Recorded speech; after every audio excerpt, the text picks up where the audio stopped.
In a quiet town, surrounded by open fields and winding roads, lived a woman named Mariam.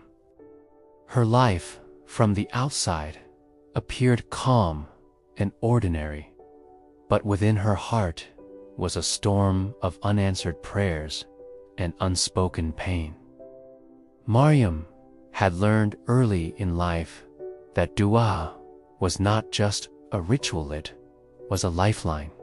Whenever the world became heavy, she turned to Allah, believing that even when no one listened, Allah always did. Mariam's greatest test came when her husband fell seriously ill. Doctors spoke carefully, avoiding certainty, and every visit to the hospital carried both hope and fear. Nights became long, filled with silent tears and whispered supplications. Mariam sat by her prayer mat, raising her hands again and again, saying, "O Allah, you are the healer. If healing is written for him, grant it, and if not, give me the strength to accept your will." She did not demand, she surrendered. Days passed, then weeks. The illness did not leave quickly. At times, Mariam felt exhausted, her heart heavy with questions. She wondered why her du'as seemed unanswered. Yet even in her doubt, she never stopped praying. She realized that du'a was not only about changing destiny, but about strengthening the soul to face destiny. One night, overwhelmed by fear, Mariam prayed longer than ever before. She cried until her voice weakened, then fell silent. In that silence, she felt a calm she could not explain. Nothing had changed outwardly, but something had shifted within her. She understood that Allah responds to dua in different ways, sometimes by granting, sometimes by delaying, and sometimes by replacing. Slowly, small signs of mercy appeared. A compassionate nurse offered comfort. A doctor suggested a new treatment. Friends appeared with food and quiet support. Mariam began to see that her du'as were being answered piece, not all, at once.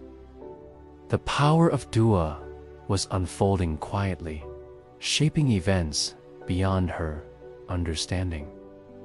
Months later, her husband's condition improved unexpectedly. Recovery was slow, but hope returned. Mariam thanked Allah not only for healing, but for the strength to endure uncertainty. She realized that dua had protected her heart from despair when nothing else could. She understood that dua had not only changed circumstances, had changed her. It taught her patience, trust, and humility. She often said, "Dua is not a last option. It is the first connection between a servant and Allah." Mariam began sharing her story with others. She reminded them that no dua is ever wasted. Every supplication either brings what we ask for, removes harm, or is saved as reward in the hereafter. She explained that Allah hears every whisper, even those made with a broken heart. In her later years, Mariam sat peacefully after prayer, reflecting on the journey of her faith. She knew that life would always bring challenges, But she also knew that dua would always bring closeness to Allah.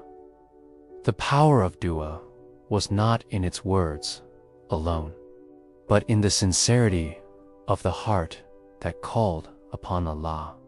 Maryam's life became living proof that dua connects weakness to divine power.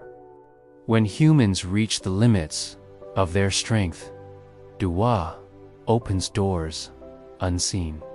And even when the answer is not what we expect, it is always what is best. And so, her story lived as a reminder that Allah is always near, always listening, and always responding. For those who raise their hands with trust, the power of dua never fades. It becomes light in darkness, strength in weakness, and hope in every difficult moment.